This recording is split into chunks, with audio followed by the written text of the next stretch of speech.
नमस्कार, TNA talk में आपका स्वागत है। मैं आपका दोस्त, आपका होस्ट पवन राज, और आज आपको मिलवाने वाला हूँ खास मेहमान से।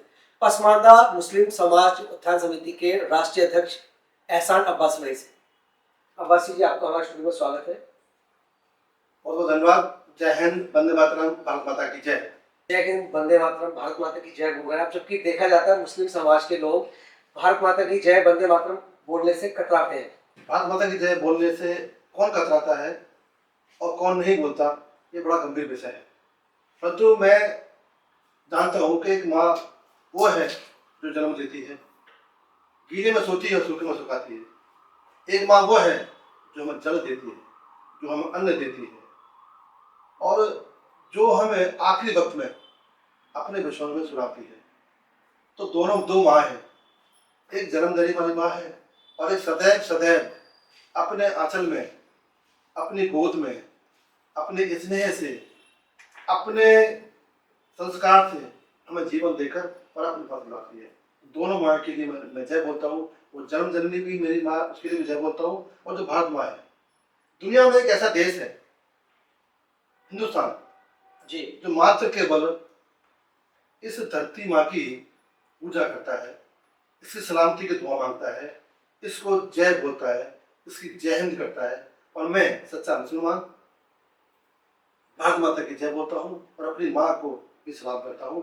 दो माँ मेरी है, एक पैदा करने वाली और एक जन्म जन्म के साथ रहने वाली और सदैव साथ रहने वाली माँ है। इसीलिए मैं वंदे मातरम भारत माता जय बोलता हूँ। वो लोग जो मुसलमान हैं, जो नाम के मुसलमान हैं, जो इस्लाम को नहीं जानते, जो हदीस को नहीं जानते, जो कुरान को नहीं जानते, वो एतराज करते हैं।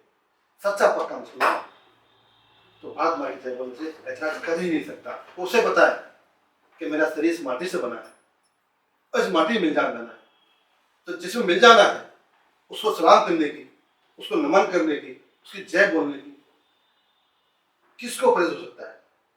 तो जो प्रेज करते हैं वो ना तो इस्लाम को मानने वाले हैं और ना ही मुसलमान हैं और ना ही इंसान है। लेकिन अगर बात की जाए इस्लाम के लोगों की, तो आपको कहीं ना कहीं कुछ सुनने को भी मिलता होगा कि आपका विरोध होता होगा। तो कैसे सामना करते हैं आप इन चीज़ों का?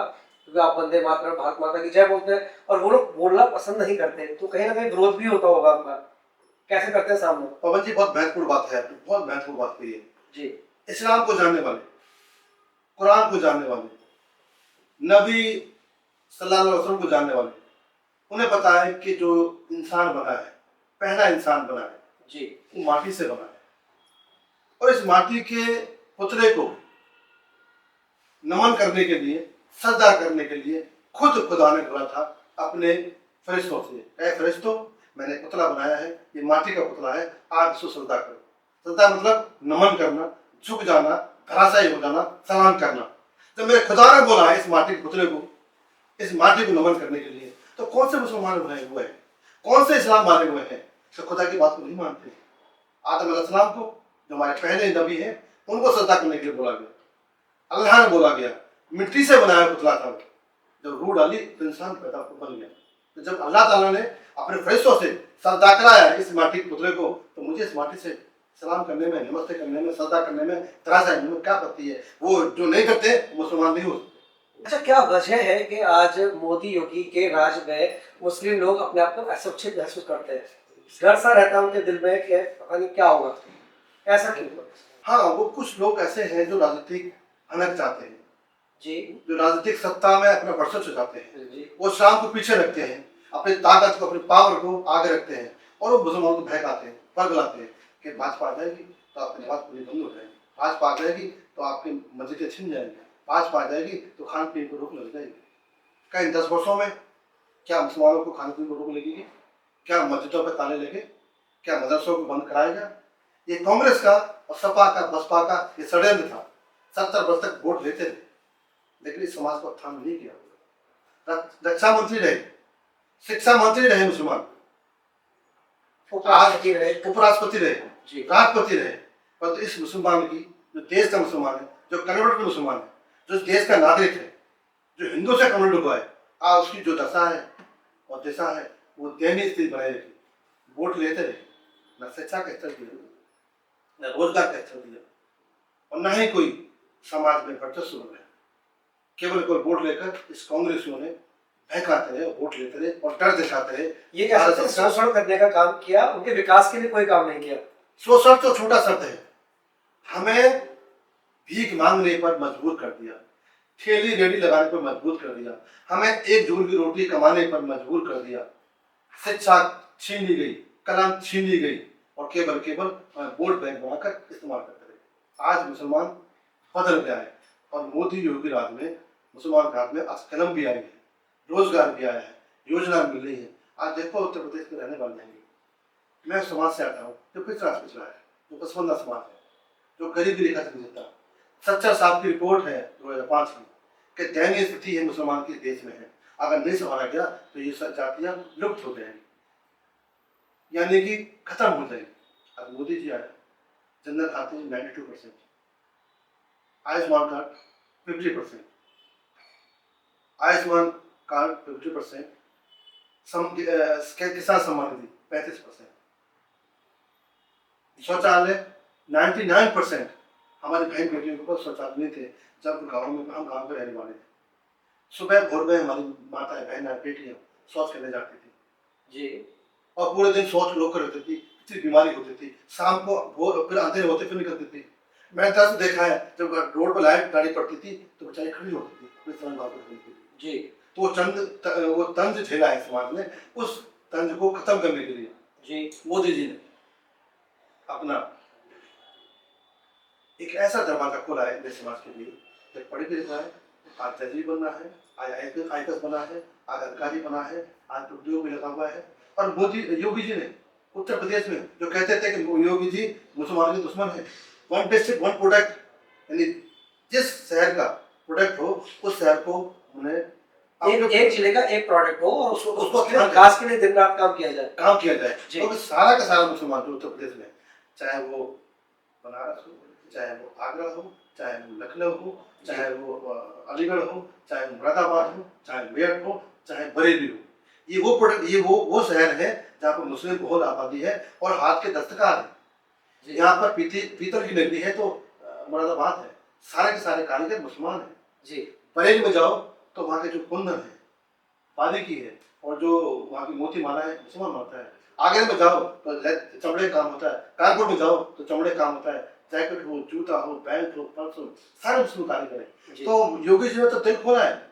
आज मुस्लिम रहनुमा है जो कथाकथित सत्ता में हाथ सत्ता पाना चाहते हैं, वो बरगलाते हैं। आप देश आपके चैनल के माध्यम से मैं कहना चाहता हूँ मुसलमानों को कि मुसलमानों 70% सब आपस का लूटा उसने। मोदी जी, योगी जी हमारे लिए एक अवतार बन के आए, मसीहा बन के आए। आज कंधे से कंधे मिलाकर उनके साथ रहो, हमारा भविष्य बने। ये बदलाव कब तक देखा जाएगा, कब तक लोग डरते रहेंगे, कब अपने आप को सुरक्षित महसूस करेंगे? जब कैंसर होता है तो पवन जी वक्त लगता है, कीमो देना पड़ता है, 7 साल, 2 साल, 6 साल, 5 साल।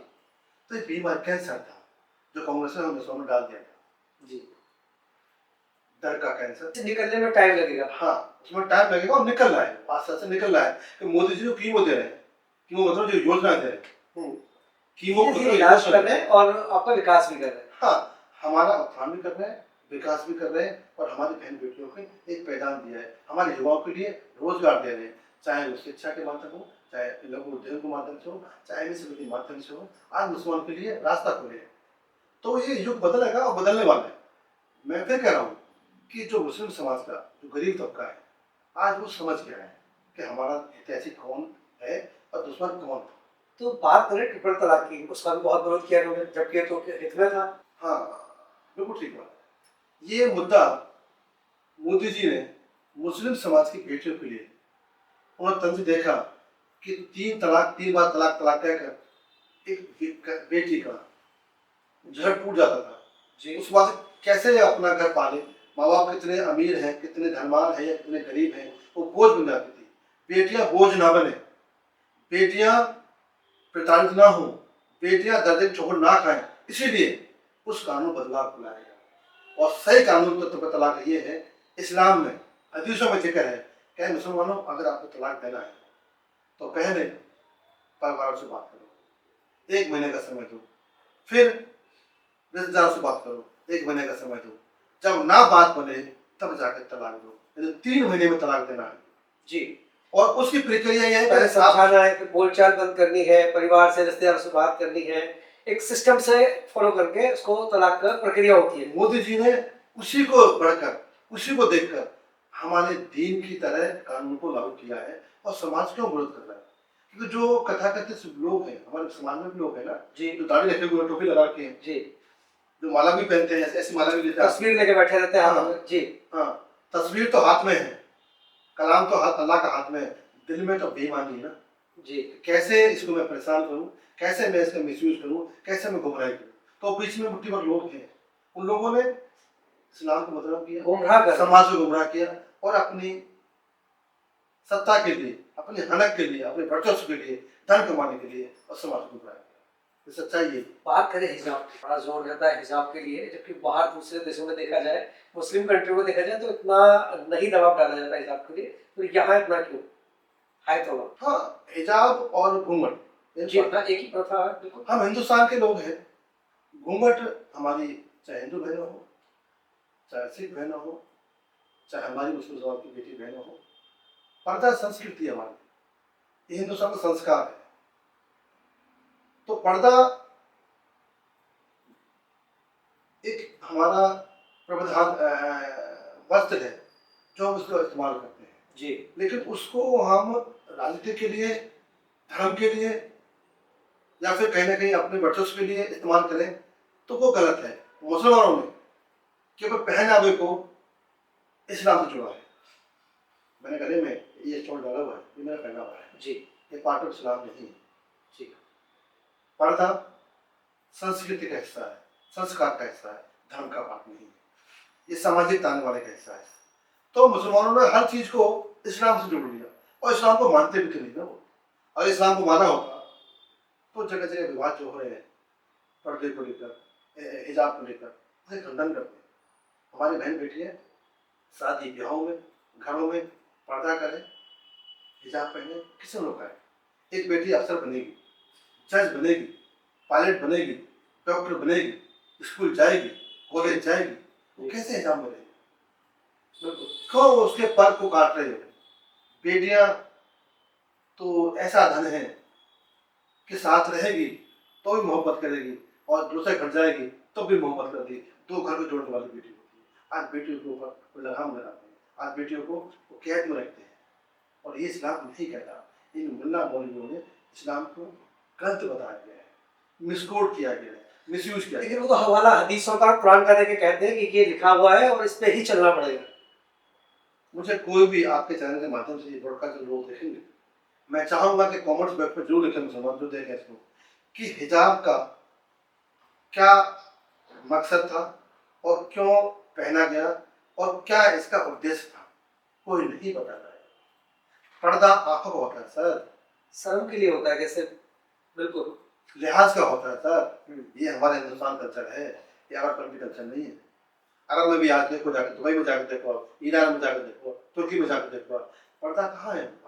जी, पर्दा आंखों से किया लेकिन जाए। भारत के मुस्लिमों को पर्दा चाहिए, राजनीति चाहिए, नॉट पर्दा चाहिए। उसके पीछे राजनीति है, उसके पीछे सत्ता है, उसके पीछे एक जो भटका हुआ गरीब है जो अपनी रोटी रोज कमाने के लिए मुसलमान घूमता है, उसको बहकाना है, भड़काना है और सत्ता हासिल करनी है। बात चली राजनीति की, तो केंद्र सरकार या राज्य सरकार कोई भी बिल लेके आती है या कुछ संशोधन करना चाहती है तो सारे के सारे लोग विरोध में खड़े हो जाते हैं। अभी हम वक्फ संशोधन की बात करें, इसका भी बहुत विरोध हुआ। वक्फ का नाम लिया जी शायद आंसू आते हैं। जी वक्फ वो चीज है, आप भी वक्फ करते हो, मैं भी करता हूँ। जी, वक्फ अरबी का शब्द है, वक्फ दान करना। ठीक है सर। हर एक हिंदुस्तानी हिंदू चाहे मंदिर में दान करता हो, चाहे राहगीर में दान करता हो, जी। चाहे कन्या दान करता हो, वो दान करता है। और दान का मतलब दान देकर भूल जाना होता है, जी दान कर कर कब्जा करना नहीं होता। इन मुसलमानों ने उस दान को भी मिसयूज किया है। दान वक्फ का मतलब है आप मदरसे, मस्जिदें या यतीम खाने वो दो दान करो और भूल जाओ। फिर वो दान परंपरा है कि एक हाथ से दान करो, दूसरे हाथ को पता नहीं चलना चाहिए, वो तो दान है। हाँ। अगर आप प्रचार करो तो वो दान नहीं है। हाँ, फिर एक दान वो भी है जो यतीम बेवा विधवाओं के लिए। जी, जो धनवान व्यक्ति थे उन्होंने अपनी जमीनें दे दी, भाई जमीन मैं वक्फ करता हूँ उन गरीबों के लिए, जरूरतमंदों के लिए। जरूरतमंदों के लिए। जी। तो वक्फ बोर्ड ने आजादी के बाद आज तक मैं आज पूछ रहा हूँ आपके माध्यम से, जी आजादी के बाद आज तक वक्फ बोर्ड के चेयरमैन रहे हो, चाहे प्रदेशों के चेयरमैन रहे हो, चाहे वक्फ के मेंबर रहे हो, किसी एक विधवा की बेटी की शादी बता दो, कोई एक मेडिकल स्कूल कोई मेडिकल बता दो, कोई कॉलेज बता दो, कोई शिक्षा का कोई स्कूल बता दो कि उन्होंने बनाया हो वक्फ के माध्यम से। इतना धन आता है वक्फ का, कहाँ जाता है? अभी बहुत दूर मुझे दिल्ली, शायद नहीं पता होगा आपको पवन जी, खारी बाबू नाम सुना होगा आपको। जी बिल्कुल। ये पूरी विरासत वक्फ की है। जितने भी खाली बाबू की दुकान है ड्राई फ्रूट की, वो सब किराए का है। उनका किराया मात्र 5,000-10,000 रुपये है रिकॉर्ड में। जी वैसे लाख रुपए किराया है। 80% 90% ब्लैक से पैसा आ रहा है। कौन खा रहा है इसको? मुसलमान खा रहा है। बिल्कुल। वो किसका हक मान रहा है? यतीमों का, विधवाओं का, बेवाओं का, वृद्धों का, अनाथ बच्चों का। उसका हक कौन मान रहा है? मुसलमान। मुसलमान। हिंदू नहीं ले रहा। हिंदू पाप समझता है। अगर किसी विधवा का, किसी बेवा का हक मारना हिंदू के लिए पाप है, मुसलमान बेटा खा रहा है। जी इसीलिए उनको परेशानी है, दुख है कि हमारे मुंह से नवाला छिन जाएगा, हमारी जो आय है वो खत्म हो जाएगी। और इस्लाम में सख्त मनाही है क्या मुसलमान, अगर आपने यतीम का हक मारा आप गुनहगार हो। ए मुसलमान, आपने विधवा का हक मारा आप मुसलमान हो। ए मुसलमानों, अगर आपने वृद्ध का हक मारा तो आपको जवाब देना पड़ेगा, कब्र में देना पड़ेगा, मरने के बाद देना पड़ेगा, जिंदगी में देना पड़ेगा। मतलब आपको एक एक चीज का हिसाब तो देना ही पड़ेगा अगर आपने गलत काम किया तो। लेकिन इसका डर नहीं है किसी को। डर होता तो आज उत्पात नहीं होता।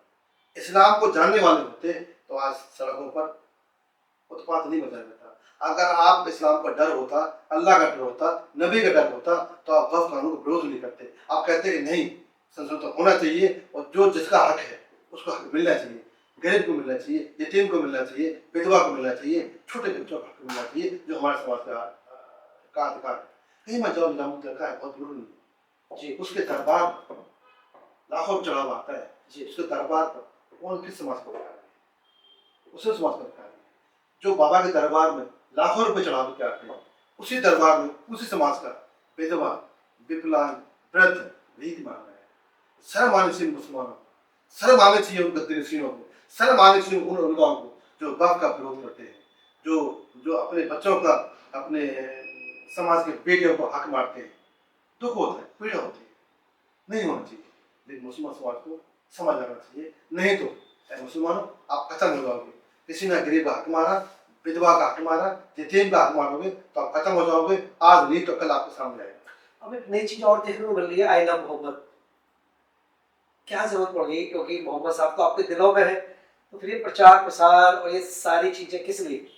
पवन जी, दुख की चीज का है कि शायद मुसलमान गोश्त खाने का है, दाढ़ी रखने का है, टोपी पहनने का है। इस्लाम का मुसलमान नहीं है। इसके अंदर बहुत कम मुसलमान है जो इस्लाम को जानने वाले हैं, बहुत कम मुसलमान है जो हदीस को जानने वाले हैं, बहुत कम मुसलमान है जो नबी को पहचानने वाले हैं। आपने तो हमें अमीन बनाया। अमीन कहते हैं ईमानदार, रखवाला, वफादार जी। ए मुसलमानों, आप अमीन बनो, आप अमानत को की रखवाली करो, आप वफादार बनो। वफादार समाज का भी हो सकता है, देश का भी हो सकता है, पड़ोसी का भी हो सकता है। अलग अलग चीज लिखी है। ए मुसलमानों, आप ईमानदार बनो, रोजगार में ईमानदार बनो, दोस्ती में ईमानदार बनो, भाई बंदी में ईमानदार बनो, परिवार में ईमानदार बनो। अमीन कहा है मुसलमानों को? आज अमीन नहीं है। क्या बन गए? आज हक मार रहा है, बेईमानी कर रहा है, वक्फ के माध्यम से उन गरीबों का हक लूट रहा है जी। अमीर कहा गया मुसलमानों को। ऐ मुसलमानों, मेरे नबी ने अमीर बनाया है मुसलमानों। ऐ मुसलमानों, एक अच्छे इंसान बनो। ऐ मुसलमानों, राहगीर में राह चलने वाले पत्थर को अलग फेंको। ऐ मुसलमानों, राहगीर को परेशानी है, मदद करो। ऐ मुसलमानों, अगर कोई प्यासा है तो पानी पिलाओ। ऐ मुसलमानों, कोई भीख मांग रहा है, कोई भूखा है, अगर आपने खाना नहीं खाया है तो अपना खाना उससे दो। कुल मिला के हमें ये माना जाए कि हमेशा हिदायत जो मिली है वो ये मिली कि मदद करो, मत करो जरूरतमंद के साथ। फिर हिंदुस्तान में मैं तो शुक्रगुजार हूँ हिंदुस्तान के हिंदुओं का जी कि 5 बार अल्लाहु अकबर, अल्लाहु अकबर, अशहदु अन ला इलाहा इल्लल्लाह, अशहदु अन ला इलाहा इल्लल्लाह, अशहदु अन्ना मुहम्मद रसूलुल्लाह, ये अजान 5 बार होती है जी। और 5 बार हिंदू समाज सुनता है, कभी एतराज नहीं किया। कभी परेशान नहीं हुआ, कभी विचलित नहीं हुआ। बच्चा भी सुनता है, बुढ़ा भी सुनता है, जवान भी सुनता है, बीमार भी सुनता है, कभी ऐतराज नहीं किया। तो फिर मुझे क्या जरूरत है कहने की, आई डोंट नो। लव तो बहुत छोटा शब्द है। जी आज उस नबी की शान में हम कुर्बान हैं, उससे लव करो। अरे उसकी सुन्नत से लव करो, उसने जो बताया उससे लव करो, जी उसके रास्ते से लव करो। भटक गए मुसलमानों, मैं फिर कह रहा हूँ, ऐ देश के मुसलमानों, ऐ देश के मुफ्तियों, ऐ देश के मौलानों, जो इस्लाम को जानते हैं, जो मुसलमान हैं, जो अल्लाह से मोहब्बत करते हैं, जो कुरान से मोहब्बत करते हैं, जो नबी से मोहब्बत करते हैं, सच्चा इस्लाम बताओ मुसलमानों को, सच्चा दीन बताओ मुसलमानों को, हदीसों को सच्चाई बताओ कि हम मुसलमान ये हैं, हम आतंकी नहीं है, हम पत्थरबाज नहीं है, हम जिहादी नहीं है, हम कत्ल करने वाले नहीं है, हम चोर नहीं है, हम लुटेरे नहीं है, हम तो मोहब्बत करने वाले हैं। चाहे वो हिंदू भाई हो, चाहे देश का चाहे वतन हो, चाहे वतन की माटी हो, चाहे वतन का तिरंगा हो, चाहे वतन का पड़ोसी हो, चाहे वतन का कोई भी प्राणी हो, हम कण से मोहब्बत करने वाले हैं। मोहब्बत करने वाली बात समझ में आती है, लेकिन मुस्लिम जहाँ भी रहते हैं, हिंदुस्तान में रहते हैं, हिंदुओं से लड़ने को तैयार, ईसाई देशों में रह रहे हैं, ईसाई से लड़ने को तैयार, चाइना चले गए, चाइनीज से लड़ने को तैयार। अगर हम मुस्लिम कंट्री की बात करें, सीरिया चले जाए तो सिया सुन्नी की लड़ाई है कि जहाँ भी रहते हैं लड़ना क्यों चाहते हैं? ये सवाल तो मुझे भी छोड़ता है, ये सवाल तो मुझे भी खाता है।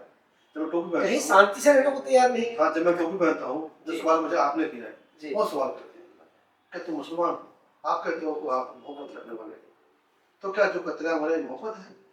जो लूट हो रही है मोहब्बत है? जो हिंदुस्तान में हिंदू बहन बेटियों को पैसे टुकड़े किए जाए मोहब्बत है? जो झूठ बोलकर ठाकुर बाबा जो इस्लाम धर्म को प्रवर्तन कर रहा है, ये मोहब्बत है? जी वो जवाब नहीं देता, मेरा शर्म से सीना शर्म से आप झुक जाती है। मैं यही तो कह रहा हूँ इन मुसलमान उलमाओं से, हदीस के जानने वालों के, मुफ्तियों से, कारियों से, कि इस्लाम को बदनाम करने की साजिश इस्लाम के वालों ने की है, मुसलमान ने की है, हिंदुओं ने तो इसको स्वीकार किया है। हिंदू तो इसको, अगर हिंदू निकलता है मस्जिद के सामने जाता है, उसका झुका लेता है।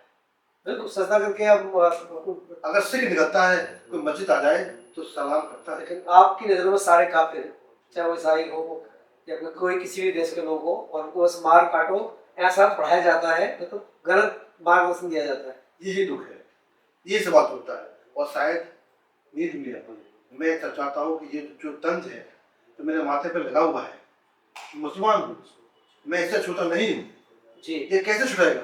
ये कैसे दाम का जो दाग है जो लगा हुआ है, आतंकी का, लुटेरे का, पत्थरबाज का, जिहादी का, ये जो तंज है, कैसे? ये दामन का दाग है, क्या छुड़ेगा?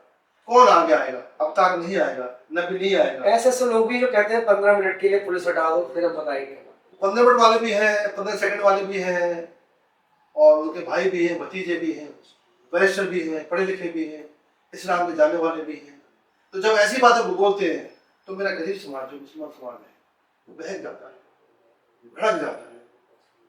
इसीलिए आज मुझे कहना पड़ रहा है, और बड़ी जिम्मेदारी से कहना चाहता हूँ पवन जी, जी हम खुशनसीब हैं कि हिंदुस्तान में रहते हैं, बदनसीब वो हैं जो पड़ोसी मुल्कों में रहते हैं। जी मार्केट होती है, खाने को पैसे, खाने को पानी नहीं है, दूध पीने को, बच्चों को दूध पीने को नहीं है। बिल्कुल, लोगों ने पूरे संसार में देखा कि आटा में क्या रेट गया है। पड़ोसी मुल्कों में क्या हो रहा है? हम बहुत खुशनसीब हैं, और ये खुशनसीबी हमारे को मिली नहीं है, हिंदुओं ने दी है।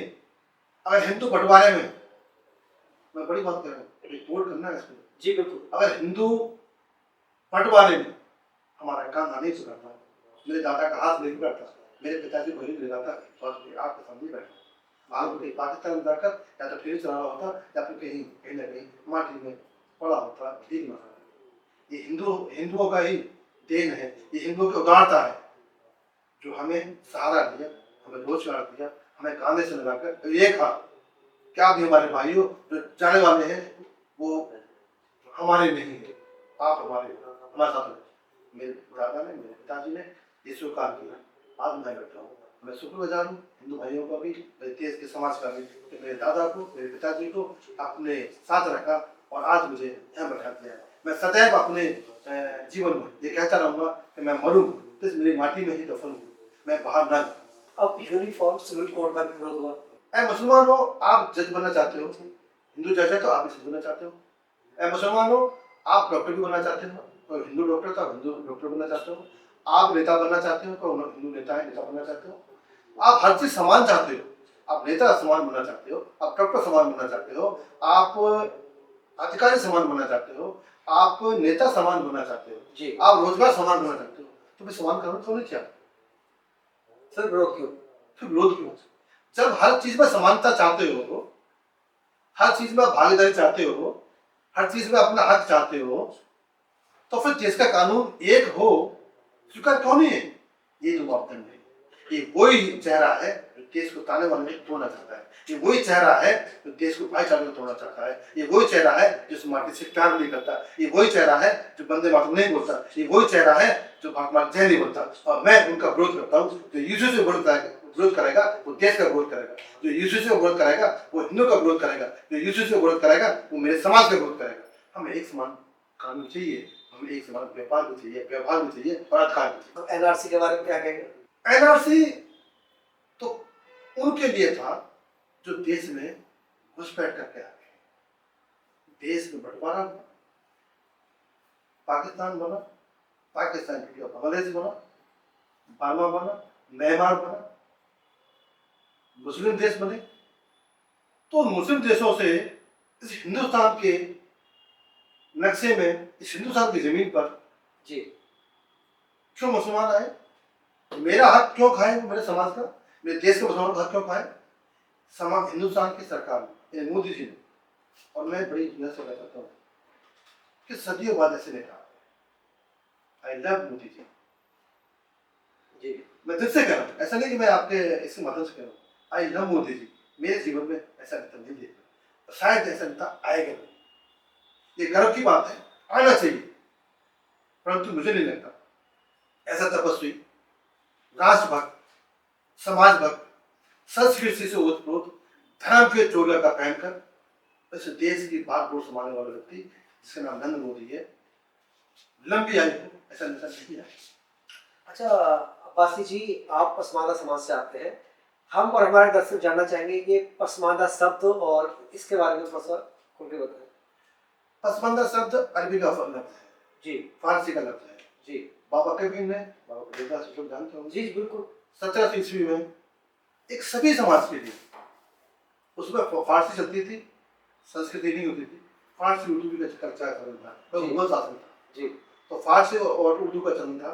तो उन्होंने उसकी जब उस समय के जवान में सभी समाज को, हिंदू, मुस्लिम, सिख, ईसाई, जितने भी समाज के लोग थे, उनमें से जो पीछे रह गए हों, जो पिछड़ गए हों, जो गरीब हों, उनको पसमानदा कहा गया। जी यानी कि जो मुख्यधारा से दूर रह गया, जो कि गरीब हो, जो कि जिसके पास में एक दूर की रोटी ना हो, तो पसमानदा समाज का उसकी योजना नहीं है। ठीक है। परंतु मुगलों ने इसको नहीं स्वीकारा, ये नाम वहां से चला और फिर मोदी जी ने इसी नाम को कोट किया। पसमानदा मुस्लिम बोला उन्होंने, लेकिन पसमानदा समाज देश के अंदर उन ब्राह्मणों में भी है, ठाकुरों में भी है, बनी में भी है, और वैश्य में भी है, और दलित में भी है, और मुसलमान में भी है। सभी धर्मों में सभी धर्मों में समाज नाम है। यूज किया जाता है। जो पिछड़ा वर्ग जो रह गया वो सभी समाज में है। तो मोदी जी ने एक ऐसी पहल की है कि आने वाली सरकारें इसको मॉडिफाई करेंगी और ये जानेंगी कि हमारे देश का जो समाज है, चाहे ब्राह्मण समाज हो, चाहे क्षत्रिय समाज हो, चाहे वैश्य समाज हो, जी चाहे मुस्लिम समाज हो, कोई भी समाज हो, जिस समाज में से जो व्यक्ति परिवार पीछे रह गए उनके लिए योजना लाई जाएंगी। अगर ऐसा बात मुस्लिमों की करें तो पसमानदा समाज में कौन कौन से लोग आते हैं? हाँ, जो इस देश के मुसलमान हैं, जैसे कि अब्बासी है, सक्का है, कोली हिंदू होते थे, हाँ बिल्कुल अंसारी को कहते हैं, जुलाहा। ठीक है। मतलब हिंदुओं की जो जाति है वो सेम जाति है, पिछड़ी जाति है मुसलमानों में। बिल्कुल लोहार बड़ी हो, हिंदुओं लोहार बड़ी होते थे, आज वो सैफी है। जी तो जो सैफी हुए हैं, अंग्रेज हुए, भड़कबूजा हुए, लंगरेज हुए, मनियार हुए, सक्का हुए और तेली हुए, ये 65-60% जाति है जो पिछड़ी है, जो हिंदुस्तान के हिंदुओं से कन्वर्ट हुए।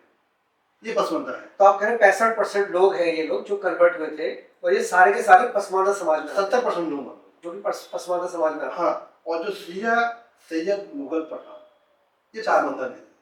ये कि ये जो लोग हैं इनके कहीं ना कहीं जो कहते हैं ना पूर्वज वो इस देश के नहीं थे। वो कहने लगे ईरान से, तुर्की से, म्यांमार से, जैसे कि अब्दुल बुखारी है वो बुखारा से है, जी वो हिंदुस्तान के पूर्वज नहीं है। ठीक है। तो जो लोग हैं, जो शिया समुदाय है, जो सैयद हैं, जो शेख हैं, जो पठान है, पठान तो अफगान के हैं, जी तो ये लोग पसवंदा समाज में नहीं है। ये ऊंची जातियां हैं जिन्होंने हिंदुस्तान को रूल किया है। यानी कांग्रेस में मलाई बैठक करी थी, इन लोगों ने ही मलाई खाई थी बैठकर कांग्रेस का शासन करा। पसवंदा समाज को इन्होंने कभी आगे आने नहीं दिया। हाँ, वोट बैंक समाज का वोट बैंक बनकर रहा, डर दिखाकर वोट करते रहे। तो आज मोदी जी के आने पर बदल गया है। इन 11 वर्षों में बड़ा बदलाव आया है। आईपीएस भी बन रहे हैं और आधिकारिक बन रहे हैं, सच्चाई भी हो रही है। और योगी शासन काल में जो अपराध में हमारे समाज था वो दूर भगा है उससे, क्योंकि योगी जी का हंटर बड़ा टाइट है। वो हंटर पड़ता है तो 7 फीट तक आह की आवाज करती है। अच्छा, सिया और सुन्नी दोनों ही मोहम्मद साहब को मानते हैं, अल्लाह को मानते हैं, फिर सिया सुन्नी की लड़ाई क्यों? वो एक मजहबी ताना बना है, वो कहना कैसे है, वो मैं बोलूंगा तो विवाद हो जाएगा। और देवबंदी बरेलवी, वो इनका एक फिरके है। 72 फिर कोई बात होती है। हाँ, वो फिरके हैं। देवबंदी क्या है कि वो पीर मज़ारों को मतलब उस तरह चादर का फूल का मतलब नहीं है। बरेलवी जो है इन सब में यकीन इन करते हैं। सर्कल में जो है मज़ारों पर वो कहते हैं ये हमारी वकालत करेंगे, पीर औलिया ये सब। नहीं, हदीसों में जैसे जिक्र नहीं, हदीसों में कोई जिक्र नहीं है कि कौन बात करेगा। हदीसों में ये जिक्र है कि आप नमाज पढ़ोगे, सच्चे इंसान बनोगे, ईमानदारी करोगे, वफादारी करोगे, सच्चा व्यापार करोगे तो मुसलमान बनोगे। आप ना फकीर बनोगे, आप ना कोई आपकी रहबरी करेगा। आप स्वयं मुसलमान में खुद अपने आप को रहबर है। अगर मुसलमान है तो उसको स्वयं भी रहबरी करेगा। अच्छा इंसान बनने के लिए अच्छी मुसलमान बनना जरूरी है। अगर अच्छा इंसान बनना है तो मुसलमान बनेगा, अगर मुसलमान अच्छा नहीं है तो इंसान भी अच्छा नहीं है। अच्छा, बात करते हैं इस्लाम की। कस्टोडियन कंट्री सऊदी अरब है, इस्लाम वहीं से शुरू हुआ और वहीं से फैला। वहाँ कहीं भी कोई टोपी का इतना चलन नहीं है, तो बाकी देशों में, हिंदुस्तान में सबसे ज्यादा टोपी में फोकस क्यों किया जाता है? शायद अपनी आइडेंटिटी को दिखाने के लिए। ऐसा है, जरूरत नहीं है आइडेंटिटी दिखाने के लिए। शेख कभी दाढ़ी भी नहीं मिलते भाई, बहुत ज्यादा शेख की दाढ़ी वाले को। हिंदुस्तान में बाकी देशों में दाढ़ी का भी बड़ा प्रचलन है। ऐसे अलग अलग मजहब बने, अलग अलग तरीके बने, अलग अलग रीतियाँ बनी, तो इस्लाम को मतलब एक तरह का ऐसा रूप बना दिया है कि दाढ़ी वाला, बड़ी दाढ़ी, बड़ी बालों वाला, बड़ी टोपी वाला, और ये ऐसा रूप दिखा दिया है जबकि पहनावा महत्वपूर्ण नहीं है।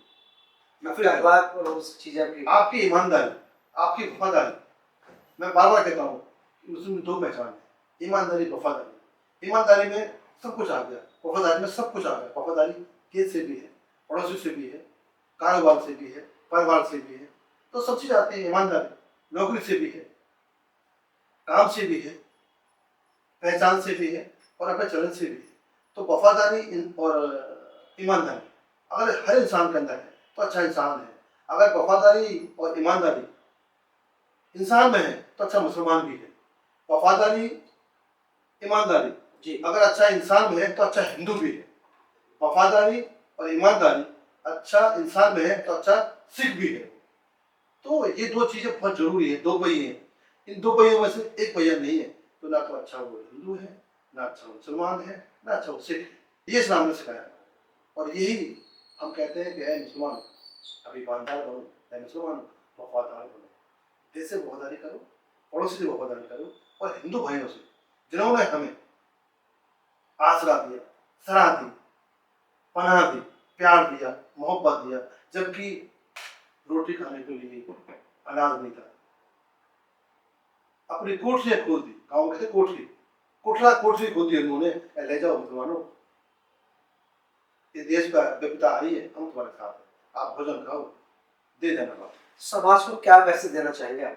समाज से मैं कहना चाहता हूँ, खासकर मुस्लिम समाज से, और मुस्लिम समाज में से पसमानदा समाज से, ऐ मेरे देश के पसमानदा समाज, तू ऋणी है हिंदुस्तान का, तू ऋणी है हिंदुओं का। कभी भी हिंदुओं से बगावत, कभी इस देश से बगावत, कभी हिंदुओं से नफरत मत करना। अपने आप को मिट जाना, मिटा देना, हिंदू भाई के लिए जान दे देना। कभी भी हिंदू भाई की तरफ आग उठा के मत देना। और आप इस्लाम को आप अच्छा चेहरा दिखाओ, ऐ देश के मुसलमानों, ऐ देश के मुफ्तियों, ऐ देश के मौलाना। ये जो हमारा इस्लाम है, जो मोहम्मद साहब का पैगाम है, जो मेरे नबी का पैगाम है, जो हुजूर सल्लल्लाहु अलैहि वसल्लम का पैगाम है, उस पैगाम को दुनिया में फैलाओ, हिंदुस्तान में फैलाओ, जिससे कि हिंदू भाई हमारे नज़दीक आए, उनसे मोहब्बत करे और अपना भाई की तरह प्यार करे। जो करता है, करता आएगा, करता रहेगा। यही मेरा एहसान भाई, आपने हमें अपना कीमती समय दिया, अपने अनुभव साझा किए, बहुत अच्छा लगा। आपका बहुत बहुत धन्यवाद। धन्यवाद। और मैं दर्शकों से कहना चाहूँगा, देखते रहिए PNI टॉक।